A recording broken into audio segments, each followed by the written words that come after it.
This segment is brought to you by Santa Fe Trail Meats in Overbrook, or visit us online at sftmeats.com. Good morning and welcome to Farm Factor on Ag AM in Kansas. I'm your host, Conrad Kabus. Rachel is a part of the CEP, or Kansas Climate Energy Project. CEP is a Kansas-based nonpartisan 501c3, working to find practical solutions for a clean energy future. Well, with the Water and Energy Progress Initiative, it focuses on finding and sort of celebrating the stories of successful innovation. So, but it's not just with water, it's also energy, because they are intricately connected. Every drop of water you use uses energy, and every kilowatt of energy that's produced uses water. So we really look at it as a connection in agriculture and in businesses. And so we identify and celebrate Kansans who are using innovative methods to save both water and energy as a connected situation. The CEP is dedicated to publishing farm operations that really help the environment. And then we tell their stories. Basically, we do interviews with them. We go on farm and we do digital farmer ranch tours.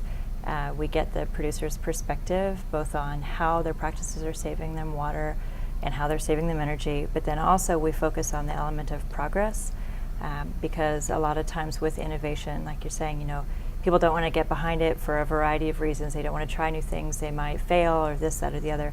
And so we really feel that element of progress is very important for people who are thinking about maybe trying things like subsurface drip irrigation or solar panels for water pumping, for example, or cover crops, no-till, any of these things that can be a little intimidating.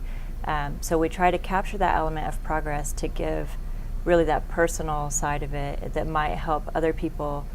If you're a reader and you're thinking about, again, maybe adopting subsurface drip irrigation, and you read about one of our producers who uses SDI, and you see the processes that they went through to get to implementation, it might help you feel more comfortable trying it on your own. And also, we feel like celebrating these individuals as opposed to getting behind practices, we get behind individuals. That we feel like that kind of addresses the issue that every farm is different. There's not a one-size-fits-all approach for farming and ranching in Kansas.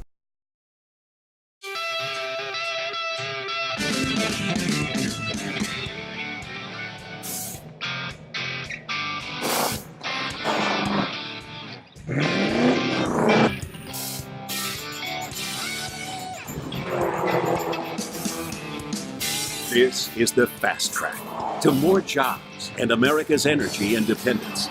Advanced performance is here, now. Biodiesel, America's advanced biofuel. The Kansas Wheat Innovation Center in Manhattan is rediscovering ways to get improved varieties and new genetics in the hands of farmers faster. Grower-led and checkoff-funded research initiatives are bringing about positive change. This grassroots leadership provides a strong voice in Topeka and Washington, D.C. Now is the time to partner with Kansas Wheat in moving wheat forward. Kansas Wheat Commission and Kansas Association of Wheat Growers. Farmers investing in their future and yours. Log on to rediscoverwheat.org. Buying a car shouldn't be this hard. And at Brown Chevrolet Buick in Wamego, it isn't. It's actually awesome. Whether you want a new or used car or truck, Toby's team can make the deal.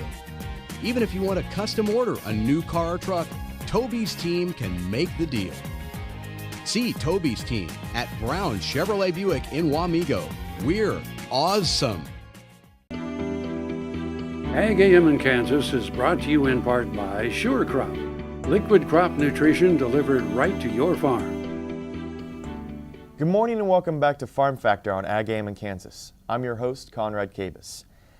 The CEP, or Climate and Energy Project, is a Kansas-based nonpartisan 501c3 working on finding practical solutions for a clean energy future. They focus on telling the personal story of producers in the state. Well, I can happily name names because, again, it's a very person-centered project. There were 9 producers who won the awards last year, and this year we have 11 that will be featured, and they're featured each month in a case study on our website, waterandenergyprogress.org. And so the one that's right on top of my head right now is the person who's being featured for September, and his name is Mark Idle, and he has a farm out in Dighton, Kansas, which is a little bit west of Nest City. And so Mark was nominated for adopting subsurface drip irrigation, and also some variable frequency drives to make his irrigation more efficient. And then he also had a wind turbine on his property. And so I went out and visited with him and learned about the ways that he was saving it. The subsurface drip is about 96% effective in the use. It's efficient, 96% effective efficiency-wise. And so it also reduces energy costs. So that's a perfect example. One of the people kind of think that irrigation is the low-hanging fruit for water and energy because it's the first thing you think about, because you pump the water up and then you're using the water. So with subsurface drip irrigation, so you say if you have one that's maybe even 90% efficient with the water use, it is about that much efficiency with the energy use as well, because there's less energy required to pump it. It's you don't need to pump it up and out. It's a lower demand. Alan Hubbard is a rancher who uses practices that make water more available on his operation. Another example would be Alan Hubbard, who will be featured in October. His case study will go live on October 1st. And he's a rancher. And his nomination basically focused on using these practices to make water more available. He wanted to do intensive rotational grazing, or mob grazing is another term for it. So the major holdups to rotational intensive grazing are generally going to be water and fencing. Fencing to have the internal fencing in the middle of the larger, more permanent fencing, and then water, because you have to have water for your livestock.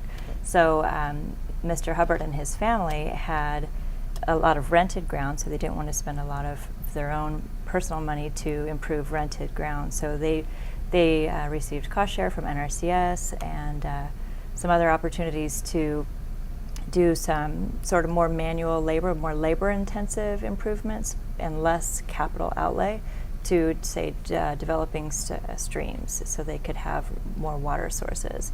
And then using maybe solar panels for the fencing. Most of the rotational grazers that I know use solar panels almost as a matter of course for their fencing, because it's so much more efficient and easier than, and cheaper than installing permanent fencing.